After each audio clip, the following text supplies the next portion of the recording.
सुप्रभात बच्चों, हमारा आज का विषय है प्रधानमंत्री।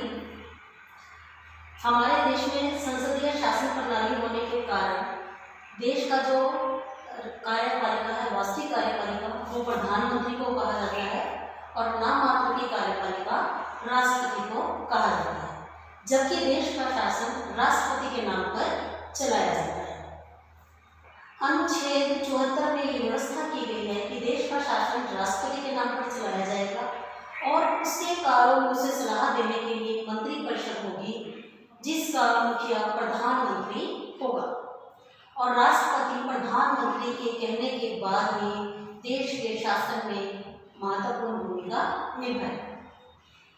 और इसीलिए अनुच्छेद 75 में, संविधान के अनुच्छेद 75 में राष्ट्रपति के द्वारा प्रधानमंत्री की नियुक्ति की जाती है। और राष्ट्रपति प्रधानमंत्री की नियुक्ति अपनी इच्छा से नहीं कर सकता, उसे उसी व्यक्ति को प्रधानमंत्री नियुक्त करना पड़ता है जिसे संसद के सदन लोकसभा में बहुमत प्राप्त है। कहने को तो है कि राष्ट्रपति जो है वो प्रधानमंत्री की नियुक्ति करता है, लेकिन इसके लिए भी जो है राष्ट्रपति स्वतंत्र नहीं है। राष्ट्रपति को उसी व्यक्ति को प्रधानमंत्री के पद पर नियुक्त करना पड़ता है जिसे लोकसभा में बहुमत प्राप्त है और साथ में भी वो लोकसभा का सदस्य भी हो। अगर राष्ट्रपति किसी ऐसे व्यक्ति को जो कि लोकसभा का सदस्य नहीं है उसे प्रधानमंत्री नियुक्त करता है, ठीक है, तो उस व्यक्ति को कुछ समय के अंदर लोकसभा की सदस्यता हासिल करनी होगी और साथ ही में लोकसभा में अपना बहुमत सिद्ध करना होगा।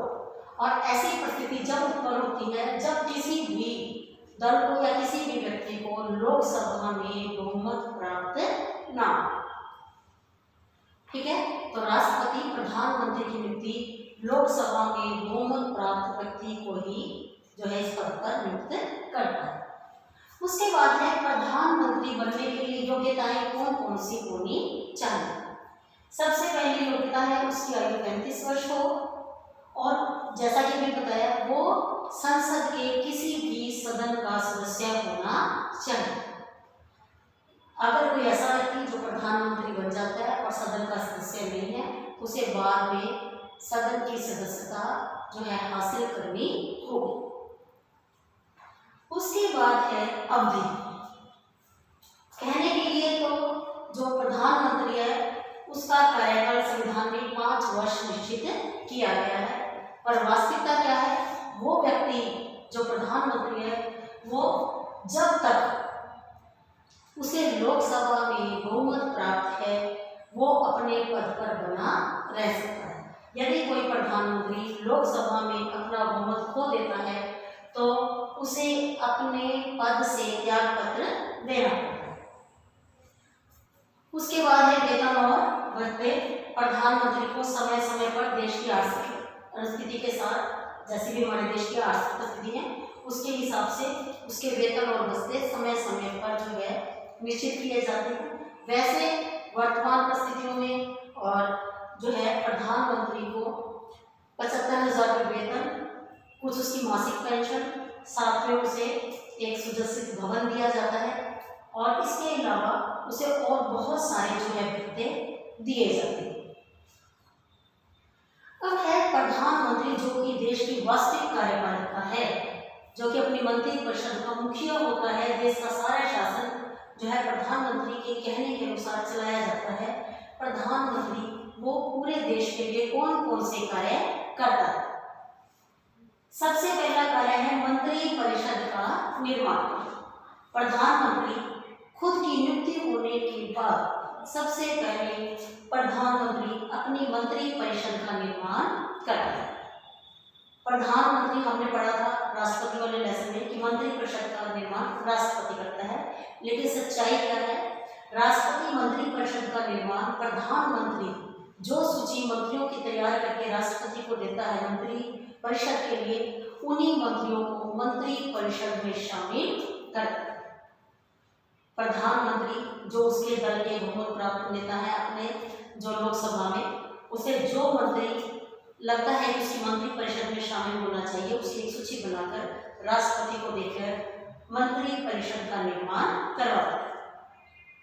उसके बाद है विभागों का विभाजन।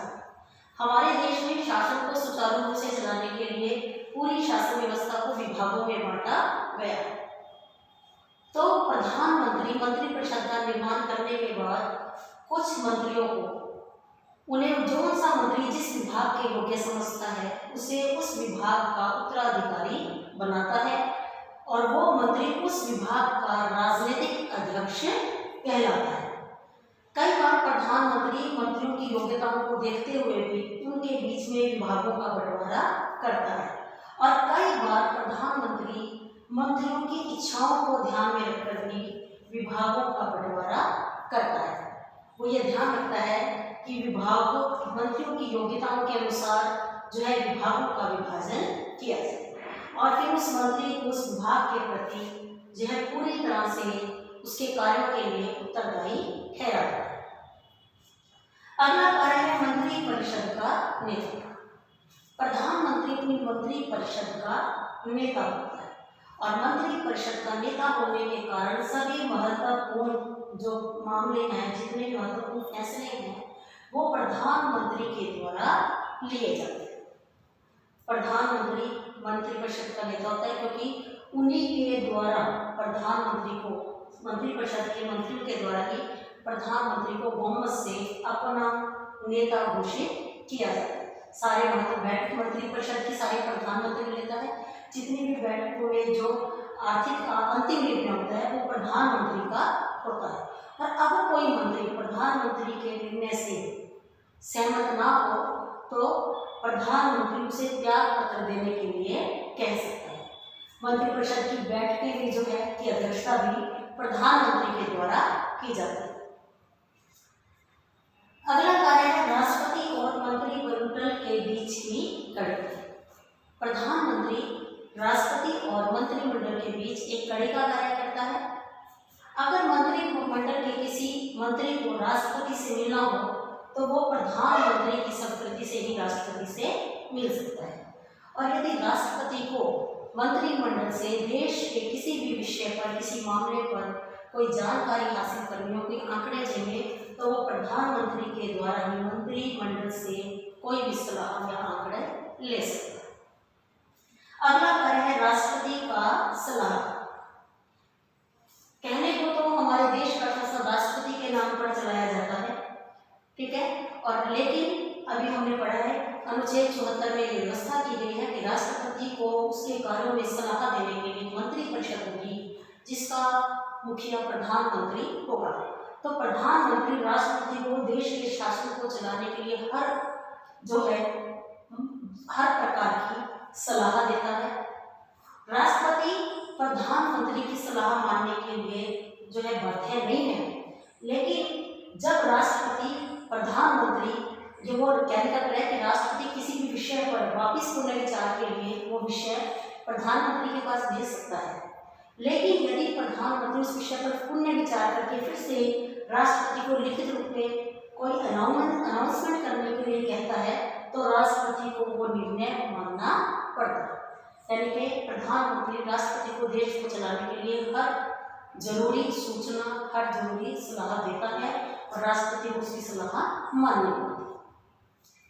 अगला कार्य है संसद का नेता। राष्ट्रपति संसद का भी नेता होता है और प्रधानमंत्री संसद का नेता होता है, क्योंकि संसद के जो सदन है लोकसभा, वो उसका बहुमत प्राप्त मंत्री होता है और देश का मुखिया नेता होने के कारण, देश का पहला नागरिक होने के कारण जो है देश का कार्यभार उसी के द्वारा चलाया जाता है। संसद के अंदर, देश के संसद के अंदर जितनी भी मंत्री परिषद के द्वारा नीतियाँ बनाई जाती हैं वो प्रधानमंत्री और उसके मंत्री परिषद के द्वारा बनाए जाते हैं। अगला कार्य है नियुक्तियां। अभी हमने राष्ट्रपति वाले लेसन में पढ़ा था कि देश की जितनी भी महत्वपूर्ण नियुक्तियां हैं वो राष्ट्रपति के द्वारा की जाती है, जैसे कि अटॉर्नी जनरल, महालेखा परीक्षक, संघ लोक सेवा आयोग के अध्यक्ष और सदस्य, राज्य चुनाव आयोग, संघीय चुनाव आयोग के अध्यक्ष सदस्य, सर्वोच्च न्यायालय और उच्च न्यायालयों के न्यायाधीश, इसी तरह से जितनी भी महत्वपूर्ण नियुक्ति हैं जो राष्ट्रपति के द्वारा की जाती है। पर राष्ट्रपति जो ये नियुक्तियां हैं वो प्रधानमंत्री के कहने से करता है। अभिप्राय ये हुआ कि जितनी भी देश की महत्वपूर्ण नियुक्तियां हैं वो सभी नियुक्तियां प्रधानमंत्री के द्वारा की जाती है। इसका अगला भाग हम अगली ऑडियो या वीडियो जो भी होगा उसमें करेंगे।